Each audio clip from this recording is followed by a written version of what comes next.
They grabbed her by the arm before she could even open her mouth. "Sorry, ma'am. This area is for first-class passengers only," snapped the manager, loud enough for half the terminal to hear. A hush fell over the surrounding space. The woman didn't argue. She calmly handed over her membership card, platinum level, verified, valid. "Ignored.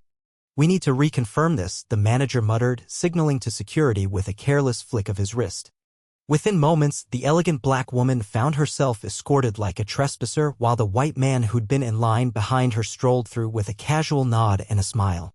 What no one, not the smug manager, not the stone-faced guards, not the curious crowd watching this unfolding humiliation, could have known was that the woman they had just tried to disgrace wasn't some ordinary traveler. She was the owner of the entire luxury airline chain, and in her silence burned a storm ready to devour them all.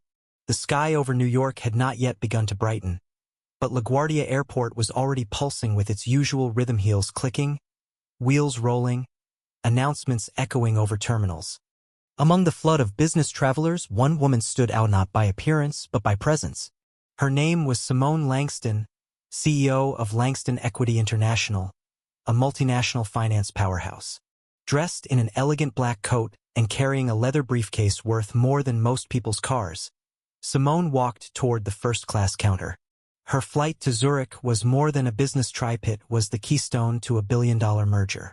And yet, she barely made it 10 steps before things took a turn. "Sorry, economy check-in is that way," said Thomas Green, a tall white man whose tone already dripped with disdain. He didn't glance at her ticket. He didn't need to. He'd already made up his mind. "I have a first-class seat." 1A, Simone replied calmly, extending her ticket with poise. Thomas didn't budge. "I told you economy is to the left. Please stop holding up the line." The line behind her was growing. So were the stares. Simone knew this wasn't just a misunderstanding. She'd seen this before. She knew this pattern. The moment her skin color entered the frame, assumptions formed like clockwork. "I think you should check the system," she said, voice cool but unwavering. "I don't have time for this," Thomas said, his voice thick with contempt. Without another word, he gestured to security. Two guards appeared like shadows, no emotion, no courtesy. "You need to leave the area. Now. I'm not causing any disturbance. I simply want to board the flight I paid for." But it didn't matter. They grabbed her arm and led her away as onlookers whispered, snickered, and judged. Behind her, Thomas smiled brightly at the next man in line. "Good morning, sir. Can I get you still or sparkling while you wait?" Simone clenched her fists. Her silence wasn't surrender. It was calculation. She was placed in a holding area usually reserved for suspicious passengers. One guard barked ID. Simone handed it over. The officer squinted, frowned. "Information matches. No problems, but we got a report that you were attempting unauthorized access to the VIP area. I have a valid first-class ticket." "We don't make those calls. Management does." "Wait here."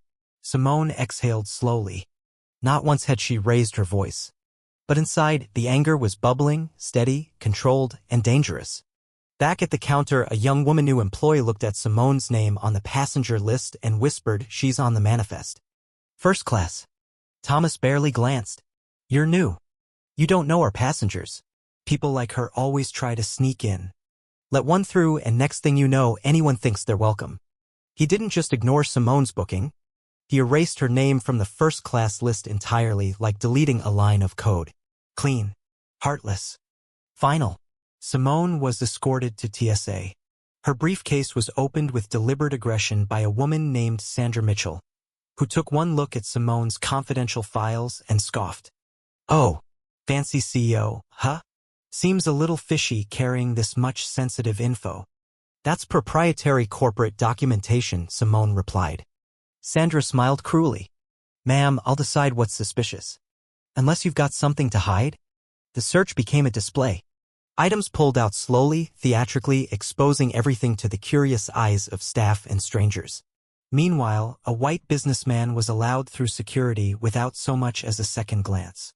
That contrast burned more than any insult. "You really think I don't see what's going on?" Simone finally said. Sandra didn't flinch. "File a complaint later. Right now, cooperate."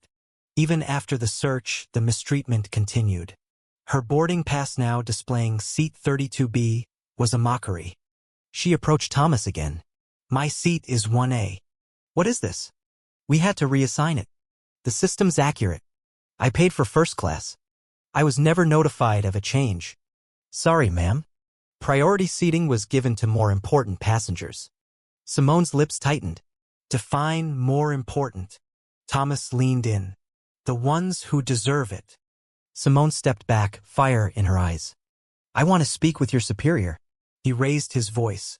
"There's nothing to fix. Please stop causing a scene." No one intervened. Even in the VIP lounge, she was turned away. "You're no longer eligible," the receptionist said without looking up. "Try customer service." She sat in the general waiting area, humiliated. Denied her special meal. Denied access. Denied respect. And then came the final blow. Her bag was lost, allegedly due to size violation. When it was returned, it had been damaged. Her documents soaked. Her expensive watch shattered. The message was clear: you don't belong. As she stood holding the destroyed briefcase, a security officer named Richard Evans approached. "Ma'am, we need to conduct another search." "I've already been cleared." "You've been flagged as high risk." Simone demanded a female officer. Evans denied it. "You either cooperate or get marked as non-compliant." In full view of dozens of strangers, Evans conducted a humiliating body search. Slow. Intentional. Violating. "Enough." Simone finally snapped. "This is harassment. Feel free to file a complaint," he said, smirking. She spotted a manager and pleaded her case. He shrugged. "They're just doing their job." That was when Simone decided enough was enough. She walked to the corner of the terminal, pulled out her phone, and called her assistant. "Get Mark on the line. Now." Moments later, Mark Townsend, executive director of Langston Equity, answered. "Simone, do you want to proceed?" "Activate the full withdrawal. Today." And just like that, $600 million in investment started flowing out of Orion Air. The dominoes fell fast. Government contracts worth $2 billion were canceled. Media reports exploded. Social platforms filled with footage of Simone's mistreatment. Thomas Green and Richard Evans were fired. Trent Maxwell, the manager who finalized Simone's removal from the flight, was forced to resign after a brutal internal review. Orion Air's stock tanked overnight. News of systemic racism within the airline industry made international headlines. The company lost billions in value.